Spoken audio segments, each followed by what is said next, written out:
Olá, meus queridos, que Deus possa abençoar grandemente a sua vida. Eu sou o pastor Ricardo José, servo do Senhor Jesus.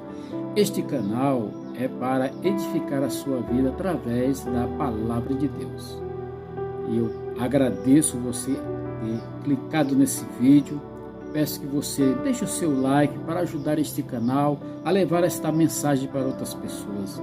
Se você ainda não for inscrito, se inscreva para que o canal possa crescer e assim muita gente possa ser alcançada com palavras de ânimo, com palavras de esperança, com palavras que vêm do trono dos céus. Amém? Um estudo na palavra do Senhor que está registrado na primeira epístola que João escreve à igreja. Para podermos compreender o propósito de João ao escrever esta epístola foi em duas partes. Primeiro, expor e rebater os erros doutrinários e éticos dos falsos mestres.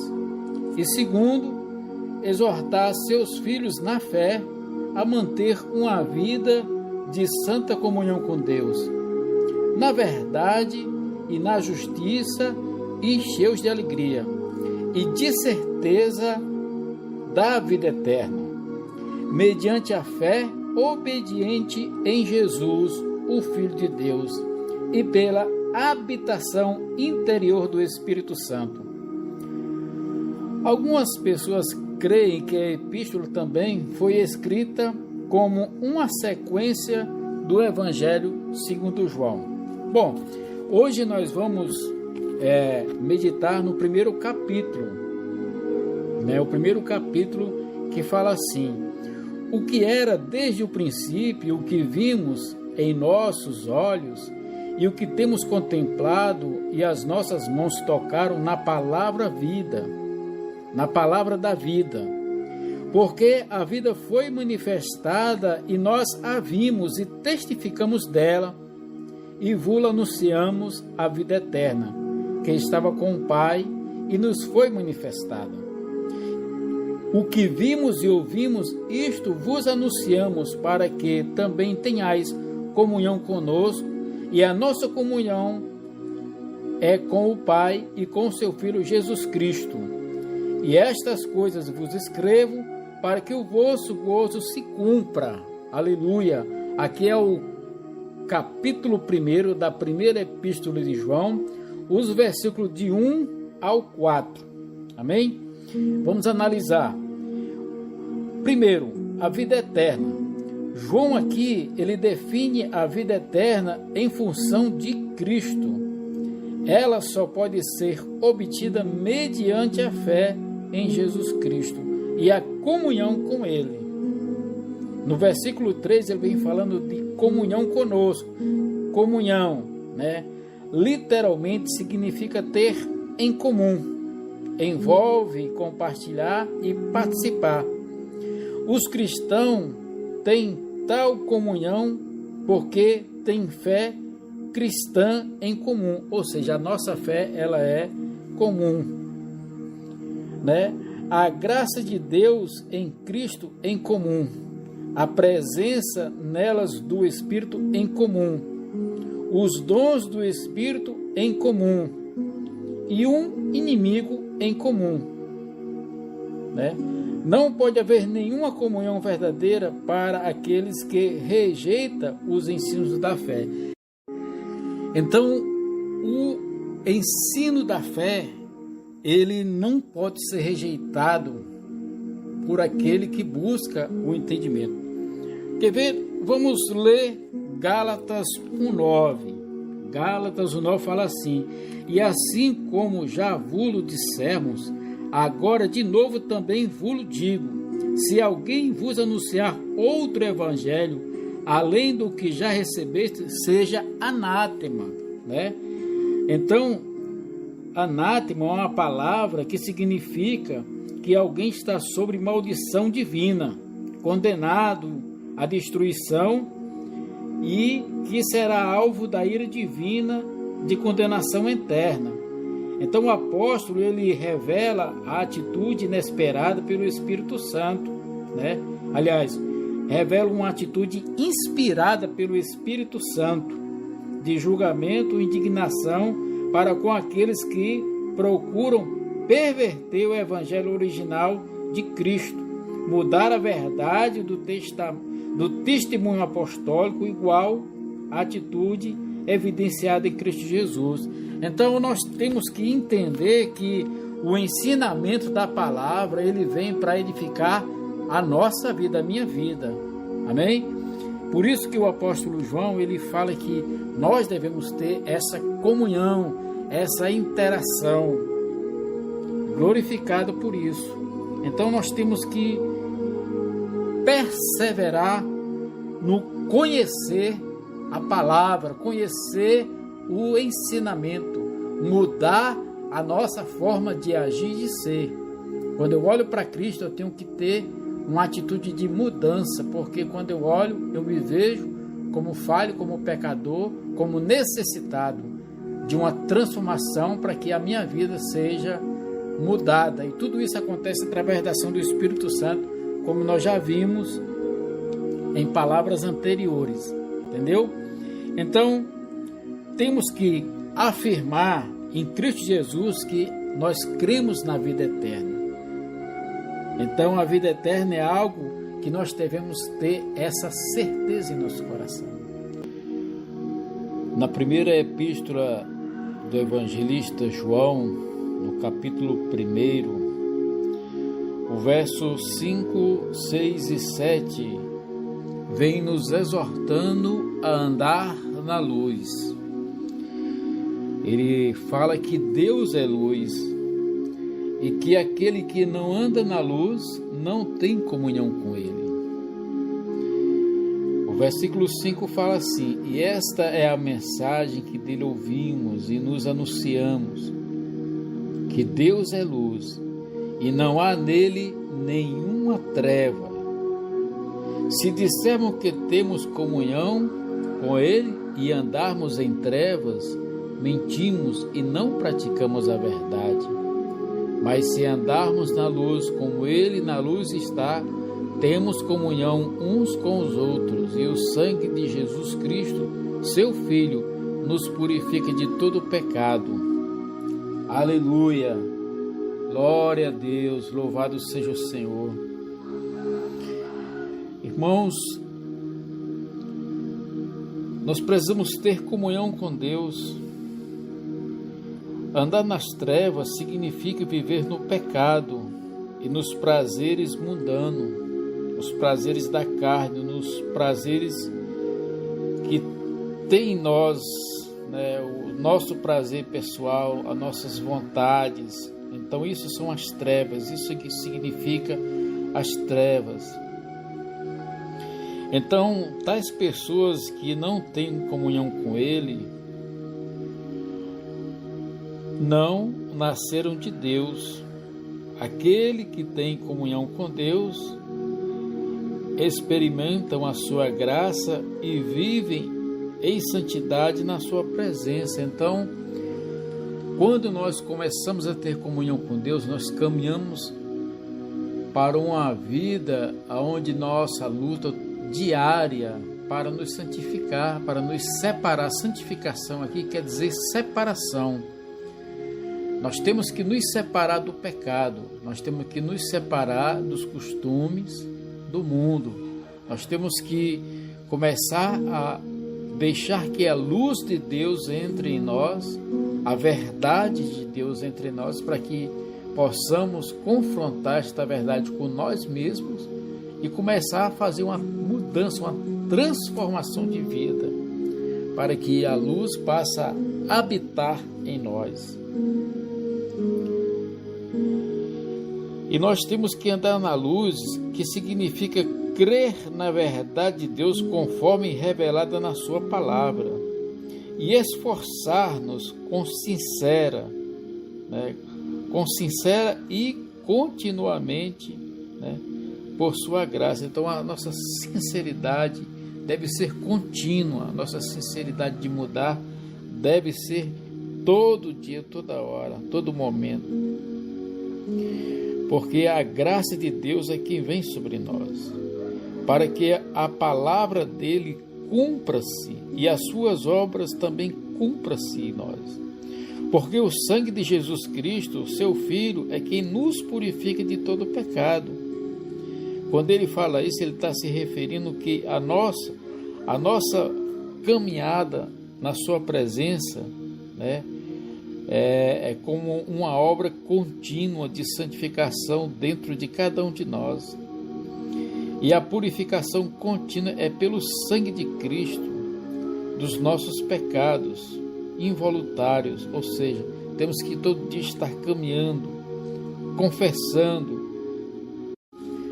É provável que aqui João não esteja pensando nos pecados deliberados contra Deus, já que ele está falando em andar na luz. Essa purificação contínua propicia a nossa íntima comunhão com Deus. Então nós temos que buscar a santificação, buscar a restauração da nossa comunhão com Deus. Porque muitas vezes nós erramos porque machucamos pessoas, ferimos pessoas, ferimos a nós mesmos. Irmãos, a santificação é algo tremendo e todos nós precisamos começar a praticar isso em nossas vidas, para que nós possamos estar separados destas maldades que o mundo tenta nos influenciar, tenta colocar em nossa vida. Amém?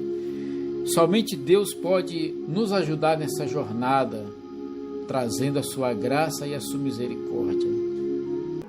A primeira epístola de João, no capítulo 1, a partir do versículo 8, 9 e 10, vem falando sobre a confissão dos pecados e o perdão por Cristo. Se dissermos que não temos pecado, enganamo-nos a nós mesmos e não há verdade em nós.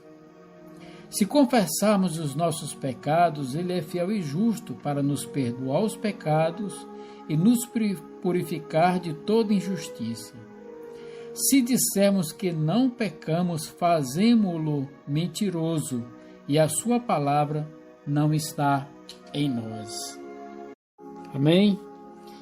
Aqui, se dissermos que não temos pecado, aqui o apóstolo João ele está empregando o substantivo pecado em vez da forma verbal pecamos, para enfatizar o pecado como um princípio imanente da natureza humana, ou seja, como algo que está dentro da natureza humana. Então, primeiro, aqui João está provavelmente argumentando contra os que afirmam que o pecado não existe, como um princípio ou poder de natureza humana, ou contra os que afirmam que as más ações que eles cometem não são realmente pecado. Essa heresia continua ainda hoje entre os que negam a realidade do pecado, que interpretam a iniquidade em termos de causas determinadas psicológicas ou sociais. Quando nós lemos a carta que Paulo escreve aos Romanos, no capítulo 6, no versículo 1, fala assim: se dissermos, pois, permanecemos no pecado para que a graça seja abundante. Aqui, ele quer dizer que nós não devemos permanecer no pecado. Paulo ele contesta a ideia errônea de que os crentes podem continuar no pecado e ainda assim estarem livres da condenação eterna em virtude da graça e misericórdia de Deus em Cristo Jesus. Paulo aqui, ele refuta essa distorção da doutrina da graça, pondo em relevo uma verdade fundamental. O verdadeiro crente demonstra estar em Cristo por estar morto para o pecado. Ele foi transportado da esfera do pecado para a esfera da vida em Cristo Jesus. E em segundo lugar, João aqui fala que os crentes devem conscientizar-se de que a carne ou a natureza humana pecaminosa é uma ameaça constante na nossa vida, ou seja, na sua vida, na minha vida, e que devem sempre estar mortificando, ou seja, temos que mortificar as ações das nossas vontades, da nossa carne, as suas más obras por meio do Espírito Santo que habita em nós, ou seja, o Espírito Santo ele habita em nós e é Ele quem faz com que nós venhamos a fugir do pecado, a querer fazer a coisa certa, a não querer praticar mais o pecado. Aí no versículo 9 nós temos que confessar, devemos reconhecer os nossos pecados e buscar em Deus o perdão e a purificação deles. Os dois resultados são, primeiro, perdão divino e reconciliação com Deus, e segundo, purificação de culpa e destruição do poder do pecado, a fim de vivermos uma vida em santidade em Cristo Jesus. Então, nós temos que ter essa convicção, porque se nós afirmarmos que não pecamos, também nós estamos fazendo com que a palavra de Deus seja mentirosa, seja um Deus mentiroso, e Deus não é mentiroso, entendeu? Então nós temos que confessar os nossos pecados. O Espírito Santo, ele habita em mim, ele habita em você. O Espírito Santo é quem nos ajuda a vencer, é quem nos ajuda a confessar a Deus os nossos pecados, é quem nos ajuda a compreender que nós precisamos todos os dias estar na presença de Deus. No capítulo 2 da primeira epístola de João, onde ele escreve para a igreja, e ele fala assim: meus filhinhos, estas coisas eu vos escrevo para que não pequeis, e se alguém pecar, temos um advogado para com o Pai, Jesus Cristo, o justo. Amém? Pois bem, quando João ele está escrevendo esta carta para a igreja, ele está relembrando aos irmãos de tudo que ele já havia escrito no Evangelho, tudo que ele havia pregado, tudo que ele havia ensinado. E aqui ele está reafirmando a condição de que, quando uma pessoa se converte ao Senhor Jesus, não é que ela vai deixar de pecar. Porventura, a pessoa pode pecar, e nós somos tendenciosos a pecar devido à nossa natureza humana. Porém, se a gente pecar, nós temos um advogado junto ao Pai que vai nos defender de todas as acusações, e vai nos perdoar se confessarmos a Ele. Quando João fala meus filhinhos, aqui ele está tratando como um pai espiritual que zela pelos filhos, que zela pela igreja. Então ele fala meus filhinhos, estas coisas. O propósito dele escrever não é que venha se usar isso para pecar, mas pelo contrário, para não pecar, para não pecar. O primeiro passo é a confissão do pecado. O próximo é o que devemos abandonar todo pecado. E o propósito divino tem por objetivo impedir a prática do pecado ou destituí-lo. Ou seja, quando confessamos, quando nós viemos a Deus, reconhecemos a nossa deficiência, o nosso pecado, Ele vai nos perdoar. Mas se alguém pecar, é isso mesmo, deixa o pecado enquanto o odeia e condena. E não tenha medo de ir imediatamente a Deus, o juiz, confessando, pois temos um advogado com Ele. Ele está falando dos pecados ociosos, dos pecados ocasionais, dos pecados que praticamos por causa do engano e malícia de Satanás. E imediatamente depois implica que todos nós estamos sujeitos a isso. Nós todos estamos sujeitos a isso. embora não necessariamente constrangidos a pecar, ou seja, nós não somos obrigados a pecar. Nós pecamos por quê? Porque temos essa tendência, porque nós somos enganados pelas malícias do mundo, pela malícia do próprio Satanás, pela malícia das coisas que geram dentro de nós aquela vontade de fazer. E nós temos um advogado. A defesa é uma bênção da família de Deus. Outras bênçãos que ele concede aos bons e aos maus. Mas a justificação, a santificação e a intercessão contínua e paz, ele só concede somente a seus filhos. Ou seja, Deus abençoa todas as pessoas.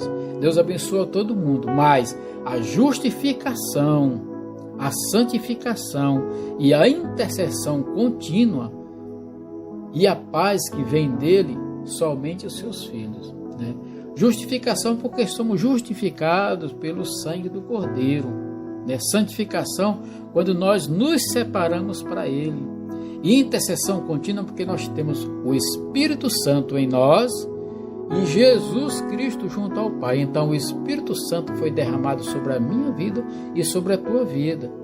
E o Espírito Santo intercede junto conosco aqui quando nós oramos, quando nós pedimos, quando nós estamos aflitos, quando nós confessamos. O Espírito Santo leva esta oração ao Jesus e Jesus leva ao Pai.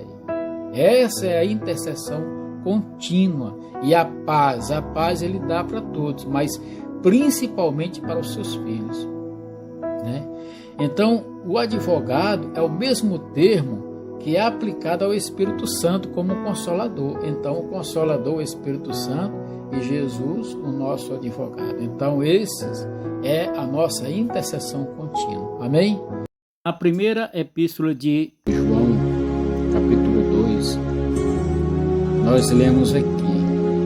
Aqui fala: meus filhinhos, estas coisas vos escrevo para que não pequeis. E se alguém pecar, temos um advogado para com o Pai, Jesus Cristo justo.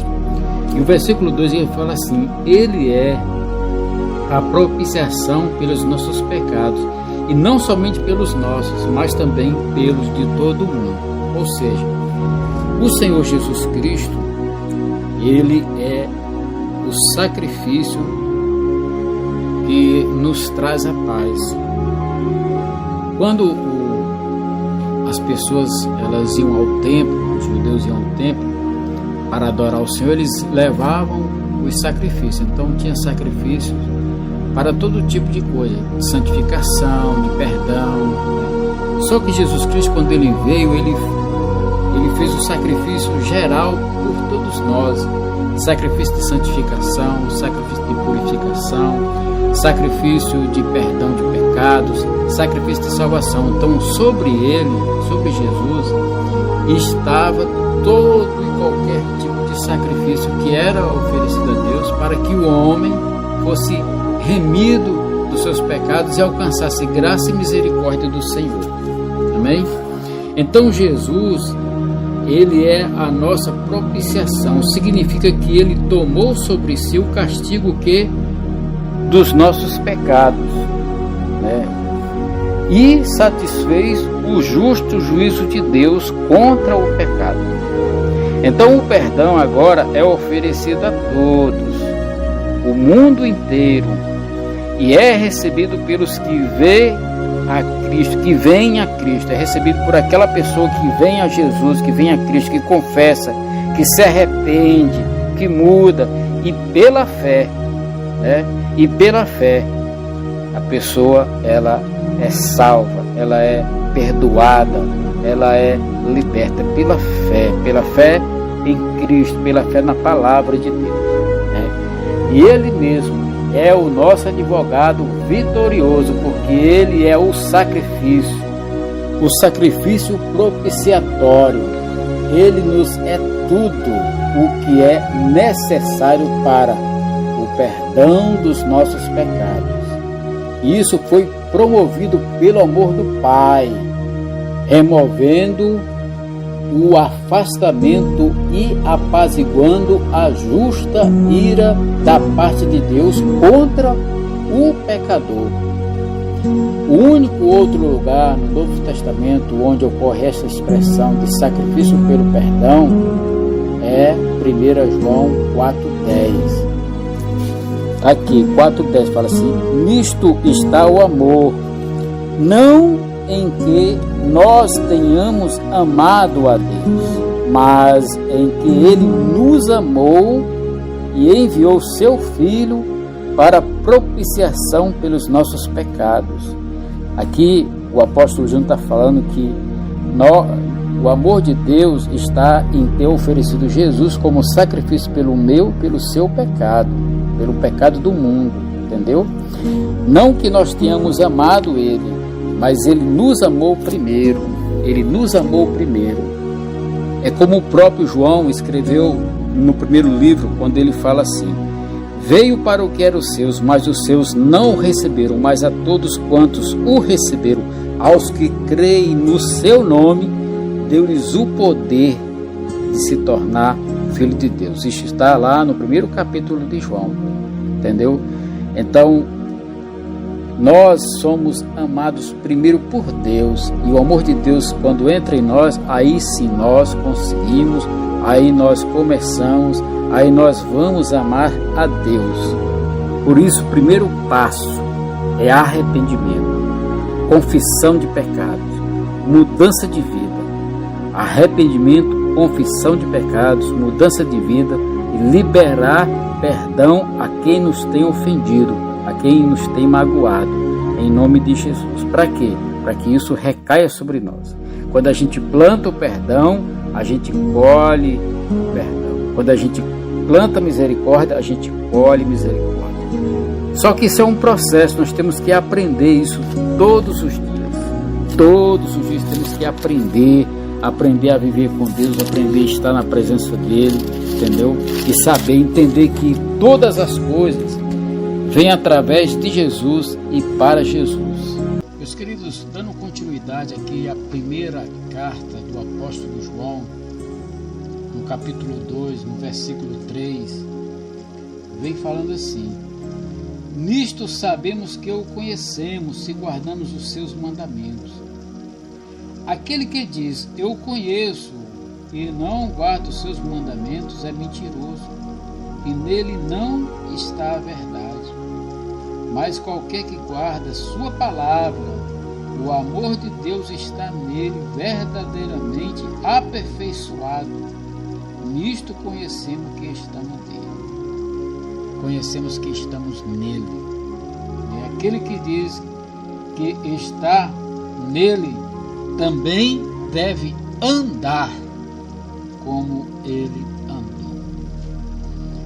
Quando o apóstolo João ele fala e nisto, quando ele começa e nisto sabemos, nisto que Jesus Cristo ele foi a propiciação, né, pelos nossos pecados, e não somente pelos nossos, mas pelo mundo inteiro. Então, nisto é que nós sabemos, que nós o conhecemos. Agora, como conhecer a Deus? Nós devemos buscar esse entendimento, devemos andar como Ele andou, viver como Ele viveu, buscar saber como é que o Senhor agia. Porque Deus ele nos ensina, Ele fala assim, olha, no mundo tereis aflições, mas tem de bom ânimo, porque eu venci o mundo. Jesus Cristo, Ele falou assim, olha, eu preciso que eu vá, mas eu não vou deixar você só, eu vou enviar o Consolador, o Espírito Santo. Então o Espírito Santo é quem vai fazer com que venhamos a conhecer e ter conhecimento da perfeita obra do Senhor. As pessoas, elas muitas vezes, elas ficam se inchando, se vangloriando, dizendo que são sábias, que conhecem, que fazem tudo no politicamente correto, mas vão deixando de lado a obediência a Deus. Porque quando nós vamos obedecer a Deus, nós temos que ir contra a nossa própria vontade. E quando a gente conhece Jesus, quando a gente conhece a palavra, nós temos que guardar os seus ensinamentos. Porque aquele que diz, eu o conheço e não guarda os seus mandamentos, é mentiroso e nele não há verdade. Então, eu tenho que guardar os mandamentos de Deus. Eu tenho que buscar entender quais são os mandamentos de Deus, o que é que Deus quer de mim, o que é que Deus quer da minha vida. Nós sabemos que hoje nós vivemos num mundo onde tem muita ideologia, muita religião, muito caminho, coisas que nos levam para longe de Deus, que nos levam a tentar satisfazer a nossa vontade.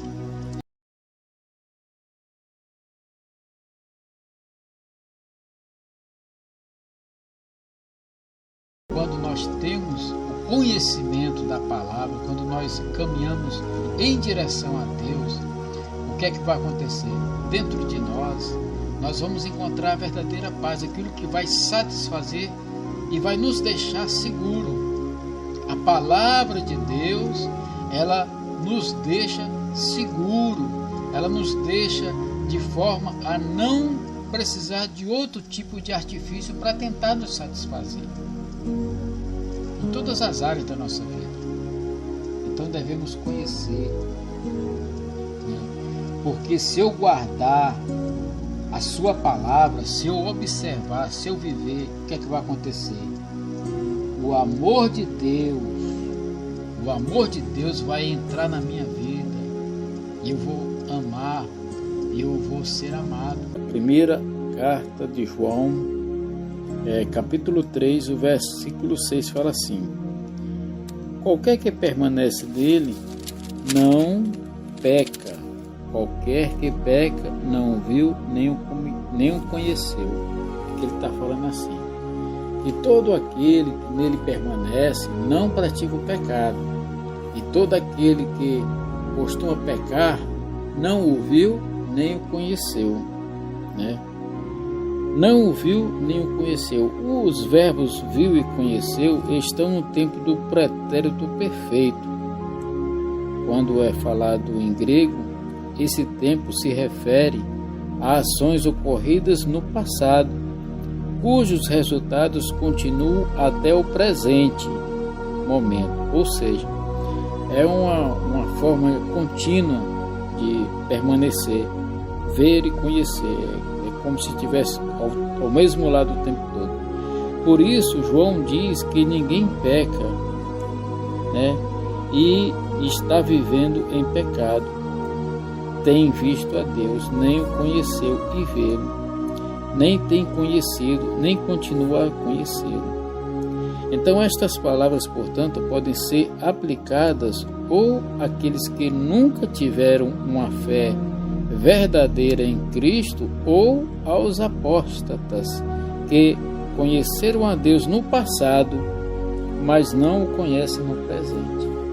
Então toda a separação de Cristo do pecado implica que aqueles que nele também devem estar separando-se do pecado. Então, se eu estou com Cristo, eu tenho que me separar do pecado, né? Que nele permanece. Então, é como se eu estou em Cristo, eu tenho que ser igual àquela parábola da videira e do ramo, né? Que eu tenho que estar grudado, eu tenho que estar enxertado em Cristo para receber dele a purificação, para receber dele o alimento. Então, quando eu estou enxertado em Cristo, eu não vou praticar o pecado. Na medida em que eu permaneço em Cristo, eu estou me livrando de todo pecado. E isso é algo que é ideal para nós. Viver não cometendo aqueles pecados corriqueiros ou pecados de estimação. Então nós temos que estar mudando todo o tempo. Por quê? Porque a vida do pecado e a vida de Deus excluem-se mutuamente. Ou seja, se eu vivo pecando e não estou com Deus, se eu estou com Deus, eu tenho que aborrecer o pecado.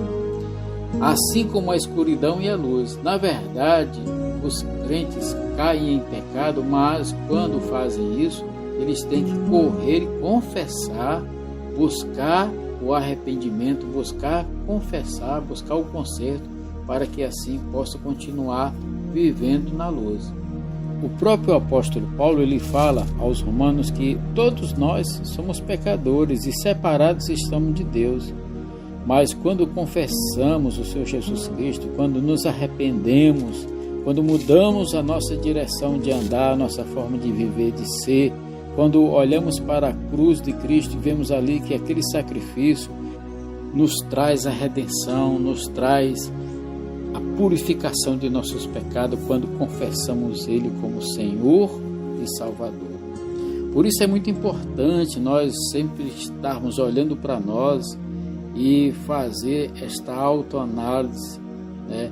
Saber porque, olha, todos esses pecados estão alheios à vida de Deus e precisamos do sangue purificador de Jesus Cristo, sem o qual a vida com Deus não poderia ser mantida. Então eu não posso manter a minha vida sem o sangue do Cordeiro, sem confessar, sem me arrepender.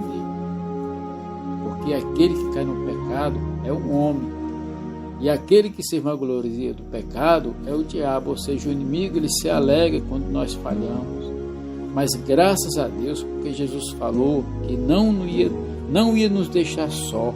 Ele enviou o Consolador, o Espírito Santo.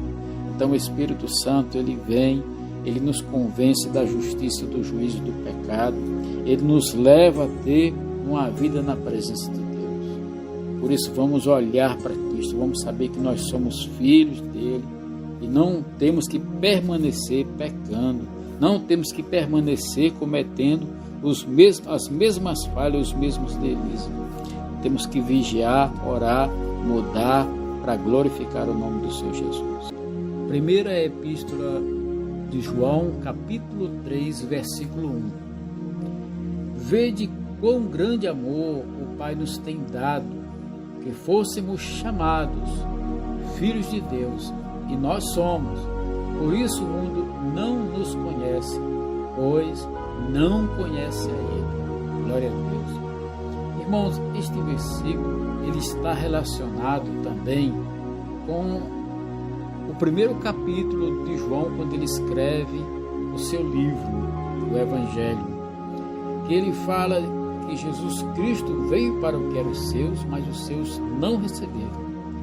Mas a todos quantos o receberam, aos que creem no seu nome, deu-lhes o poder de se tornarem filhos de Deus.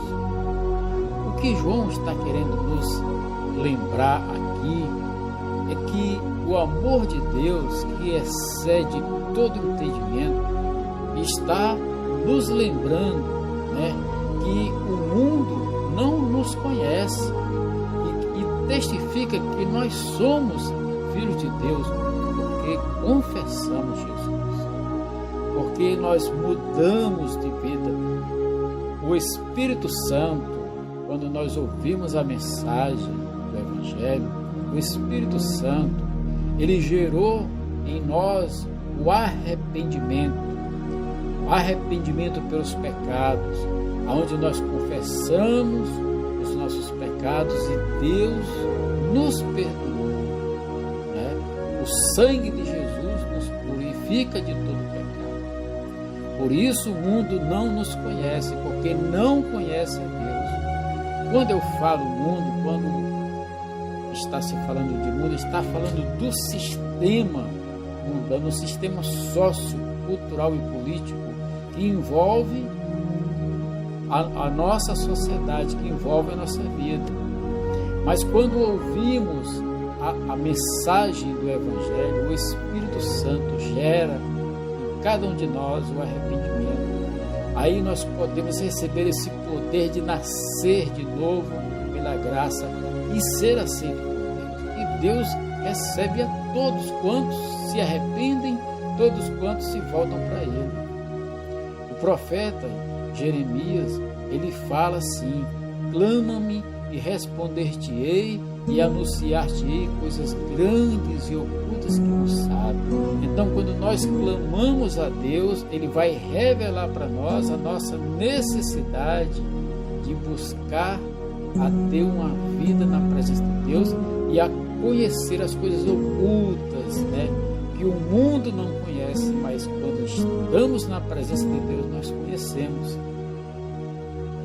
O versículo 2, nessa mesma carta, no capítulo 3 de João, fala assim: amados, agora somos filhos de Deus e ainda não está manifesto o que seremos. Ainda não está manifesto o que seremos. Porém sabemos que, quando Ele se manifestar, seremos semelhante a Ele, pois o veremos como Ele é.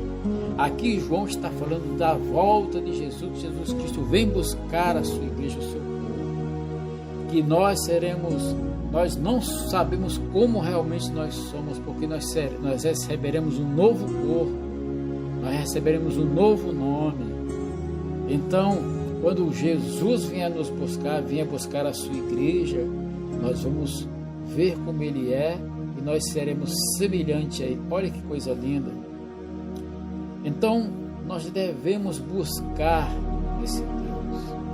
O mundo, ele está aí cheio de oportunidades, mas essas oportunidades, elas levam a pessoa a ir para um lugar onde não tem paz, não tem amor, não tem a verdade, não tem luz. A palavra de Deus, ela nos alerta: há caminhos que para o homem parece direito, mas ao seu final é caminho de morte, morte eterna, separado de Deus. E Deus aqui está chamando para nós sermos semelhante a Ele, nós sermos filhos de Deus. Mas é necessário gerar dentro de cada um de nós o arrependimento, o confessar, sabe? Buscar transformar a nossa vida, o nosso pensamento. Nós temos que mudar o nosso caminho, a nossa direção. Meu querido, eu quero agradecer por você ter ficado até aqui. Deixe o seu like para que esse canal, este vídeo, possa chegar a outras pessoas. Se você não for inscrito em nosso canal, se inscreva. É importante você fazer isso porque outras pessoas também vão receber esta mensagem e você estará contribuindo com o reino de Deus. Amém? Então, junte-se conosco. Na descrição deste vídeo tem um link para você fazer parte do nosso grupo de WhatsApp de oração. Também eu peço que você compartilhe este vídeo para outras pessoas. Todos os dias, às 6 horas da manhã, nós temos a oração da manhã falando com Deus. Por isso é muito importante, além de você ser inscrito, você deixar o sino ativado para receber a notificação toda vez que nós postarmos um vídeo. Por isso, eu peço em nome de Jesus que você seja abençoado e venha participar junto comigo. Estarei orando por você. Pai, em nome de Jesus, eu declaro sobre a vida desta pessoa as tuas bênçãos, o teu poder sobrenatural. Se essa mensagem tocou no coração dele, Senhor, em nome de Jesus, que ele possa buscar a tua graça, o teu perdão, e que ele diga assim: Senhor Jesus, eu te aceito como meu Senhor e Salvador. Perdoa meus pecados, sara a minha vida, cura-me e leva-me para a tua presença. Se você fez esta oração, Jesus vai abençoar a tua vida. Amém? E você, meu querido irmão, minha querida irmã, seja abençoado para a glória do Senhor. Fica na paz, que Deus te abençoe.